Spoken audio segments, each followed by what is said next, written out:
بھیجا تو وہ اونٹ پر بیٹھی مدینے شریف جانے کے لیے، تو اس نے نیچے سے پاؤں پکڑ کے نیچے زمین پر مارا، آپ شدید زخمی ہو گئی اور ان کا وہ جو بچہ تھا وہ بھی ضائع ہو گیا۔ اتنا بڑا ظلم کیا۔ تو میرے نبی کو جب یہ خبر پہنچی تو میرے نبی نے پھر کیا کیا؟ میرے نبی نے اللہ کی بارگاہ میں بد دعا دی، اے اللہ یہ میرا دشمن ہے، اس کو تباہ و برباد کر۔ اللہ رب العزت نے پھر اس کو سزا کیا دی۔ سنیے کتنا بڑا کافر، کتنا بڑا گستاخ میرے نبی کا اذیت دینے والا حضور کا سگا چچا۔ آئیے ذرا سنیے، جس وقت اس کی موت کا وقت آیا، کیا آیا؟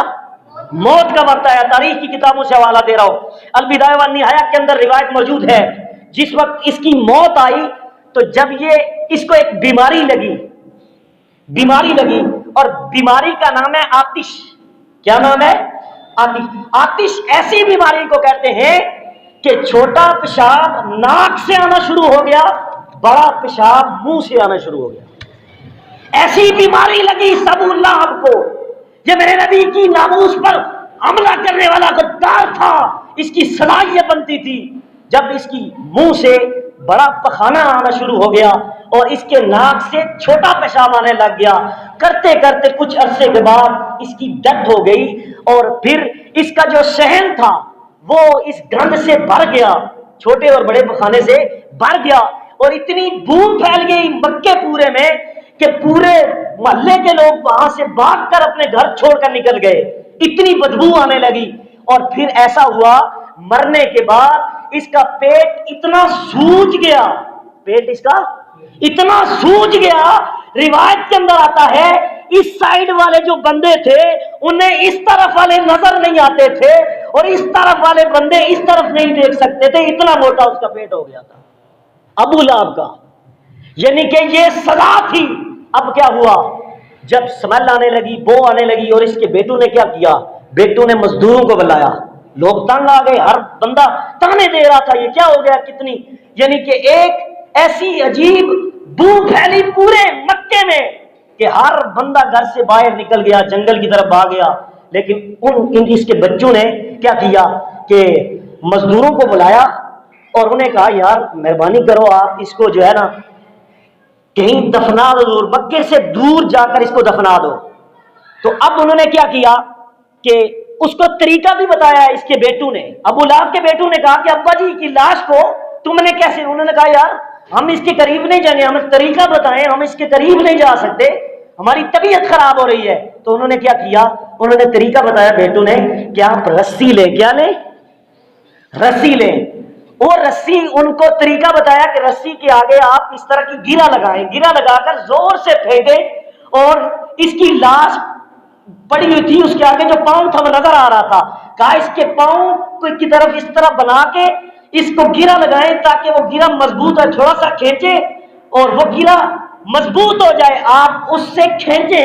انہوں نے پھر وہاں اس طرح کیا، دونوں پاؤں کو اس طرح گرہ لگا کے رسے کے ساتھ کھینچا اور وہاں مکے سے دور جنگل تک پھینکا، اور جب دفن کرنے کا وقت آیا تو بیٹوں نے کہا ان مزدوروں کو یار ایسا کرنا کہ اس کی بو اتنی آ رہی ہے، پہلے تم نے اتنا گہرا گڑھا کھودنا ہے تاکہ نیچے سب سے زیادہ نیچے اس کا جسم جائے، اور اس کے بعد تم نے پتھر پھینکنے، کیا پھینکنے؟ پتھر پھینکنے کے بعد پھر مٹی ڈالنی ہے تاکہ بو دوبارہ باہر نہ آ سکے۔ تو جب اس کی قبر کے کنارے اس کی لاش کو پہنچا دیا گیا، گڑھا کھود دیا گیا، اب مسئلہ یہ تھا پھینکے کیسے، اس کی لاش کو کیسے ڈالیں؟ وہ پھر مزدور کہنے لگے بھائی اب طریقہ بتاؤ کیا کریں؟ تو اس کے بیٹوں نے بتایا ابو لہب کے کہ ابا جی کو آپ اس طرح باہر پھینکیں، اس گڑھے کے اندر، اس قبر کے اندر پھینکیں کہ آپ بڑے بڑے بانس لیں۔ وہ پھر بانس لے کر آئے بڑے بڑے، انہوں نے دور سے دھکے دے کر اس کی لاش کو نیچے زمین کے اندر دھکیلا اور پتھر ڈالے اور مٹی ڈال کے اس کو دفن کر دیا۔ اب بخاری شریف کے اندر روایت موجود ہے جب یہ بندہ مرا، ابو لہب مر گیا، دفن ہو گیا۔ اب سنیے میں آخر میں ایک نقطہ دینے لگا ہوں، آپ کہتے ہیں ہم میلاد منانے کے لیے آتے ہیں، کیا ہمیں فائدہ ہوتا ہے یا نہیں ہوتا؟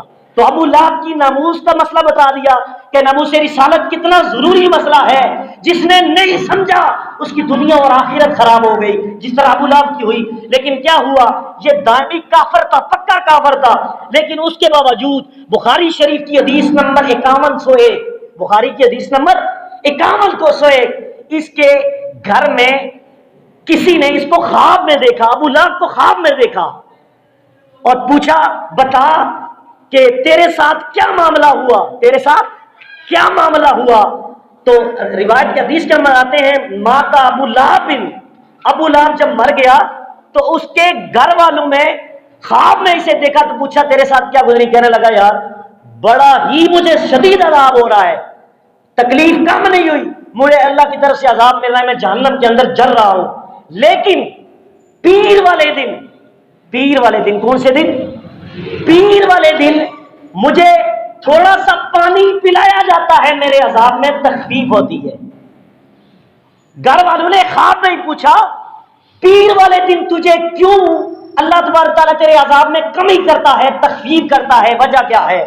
تو خود ہی کہنے لگا ابو لہب، کہنے لگا فاردلت النبی صلی اللہ علیہ وسلم فلما مات ابو لہب ایرۃ بعد اہلہ بشر حبیبہ قال له ماذا لقیت قال سویبۃ لہب ثم القا، کہنے لگا کہ جس وقت میری ایک سویبہ اس کی لونڈی تھی، اس نے جب مجھے آ کر میرا بھتیجا محمد مصطفیٰ جب ان کا میلاد ہوا، ان کی ولادت ہوئی، تو ولادت کی خوشخبری مجھے دینے کے لیے میرے کمرے میں میری لونڈی سویبہ آئی، اس نے کہا کہ محمد کے گھر میں بیٹا تیرا بھتیجا پیدا ہو گیا ہے۔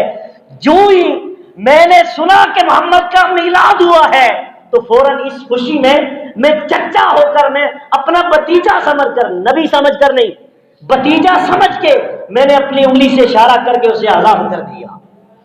کہاں آزاد کرنے کی وجہ سے اللہ رب العزت نے اس خوشی کی وجہ سے کہ میں نے اپنے بھتیجے کو بھتیجا سمجھ کے اپنی خادمہ کو، اپنی لونڈی کو آزاد کر دیا، اللہ رب العزت نے میلاد کی خوشی کا لنگر مجھے قیامت تک عطا کر دیا۔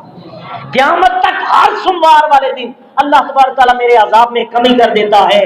تو یار لوگوں، جس نے صرف بھتیجا سمجھا، نبی نہ سمجھا اور میلاد بنایا، اور اسے قیامت تک اللہ رب العزت اس کے عذاب میں تخفیف کرتا ہے، تو جس نے نبی کا کلمہ پڑھا ہوگا، جو نبی کا دیوانہ ہوگا، جو نبی کا امتی ہوگا، جب وہ مصطفیٰ کریم کا میلاد منائے گا تو اللہ پاک اس کے عذاب میں کتنی تخفیف فرمائے گا۔ حضرات محترم، اس پر بڑی تفصیلات ہیں، لیکن میں نے مختصراً آپ کے سامنے